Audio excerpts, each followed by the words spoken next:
Thom Hartmann here with you, and there's just a mind-boggling amount of stuff in the news today. I mean, after the first couple days of the week being rather boring, here we have the White House has essentially announced that in the next couple of weeks they're going to fire Rex Tillerson and replace him with Mike Pompeo, and they're going to replace Mike Pompeo with Tom Cotton.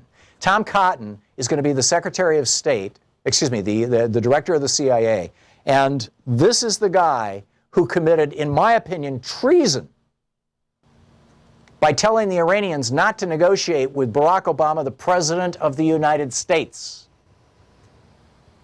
These guys committed treason, and he's going to be rewarded by getting the job as the head of the CIA. Meanwhile, the banks have now reconfigured the banking system so that if they go bankrupt, they can steal all of your and my money. And all we're left with is the $250,000, I think it is, that FDIC guarantees, which I realize it's more than most people have in the bank, but still, the new bank scam is, let them eat government bailouts, basically. As these 20-plus years of tax avoiding technique, people think this is old. People think companies have been stashing money overseas since the Eisenhower administration. Not true. These changes in the tax law happened between the Reagan and the Clinton administrations. And there were a series of small changes that led to this, but basically that's some of it goes back to LBJ, arguably, but this is new stuff. Companies didn't do this in the 50s and 60s and 70s. They just didn't do it. They didn't have the legal ability to do it. But they sure the heck are doing it right now. And it's breathtaking. Nate reminded me, and a tip of the hat to you, Nate, thank you for this, a bunch of anniversaries in Black history. This is literally starting today and going through the 6th of December. And Nate has a specific suggestion. Nate is our video director here. Has a specific suggestion for what's going to happen on the 7th. He says, we're about to hit a series of anniversaries in Black history starting today. Today is Shirley Chisholm's birthday. December 2nd is the day that Marcus Garvey was deported in 1927. The 3rd is the 2014 refusal to indict the murderers of Eric Garner in New York, 3rd of December. The 4th of December is the anniversary of the day that Fred Hampton, the Black Panther leader in Chicago, was murdered by police in 1969.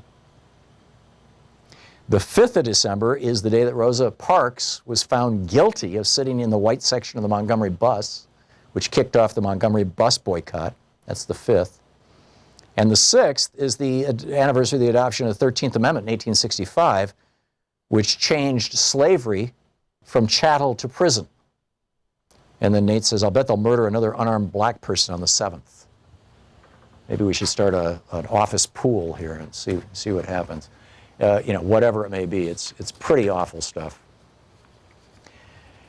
And just speaking to the rot that has extended throughout our political system, you get this guy running Project Veritas, who has paid himself over $200,000. Last year, paid himself over $200,000, and God only knows what other money he's getting from the billionaire class. He's, his project has gotten several $10,000 donations from Donald Trump, for example. It turns out that this woman, Jamie Phillips, with Project Veritas, started her project in July. This is December or November, nearly December. She started this in July. Now, I'm trying to remember exactly when the first allegations of Roy Moore being whatever he is, molesting these young people and using the mall to troll for teenage pickups. I don't recall that was before July. I think that was after July. So maybe this whole project to discredit women who are accusing men of sexual crimes, essentially, this whole project started in July from Project Veritas. Either they knew what was coming, or they just thought, hey, we're going to help out Trump. He's got 12 women accusing him of everything from rape to assault. Let's go for it. But this article by Beth Reinhardt and Aaron Davis in the Washington Post today, and Andrew Bautran. Starting in July, Jamie Phillips, an operative with Project Veritas, joined 24 networking groups related to either journalism or left-leaning politics.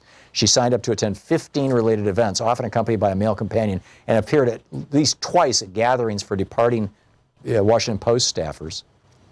She's 41 years old. She presented herself to journalists variously as the owner of a startup looking to recruit writers, a graduate student studying national security, a contractor new to the area.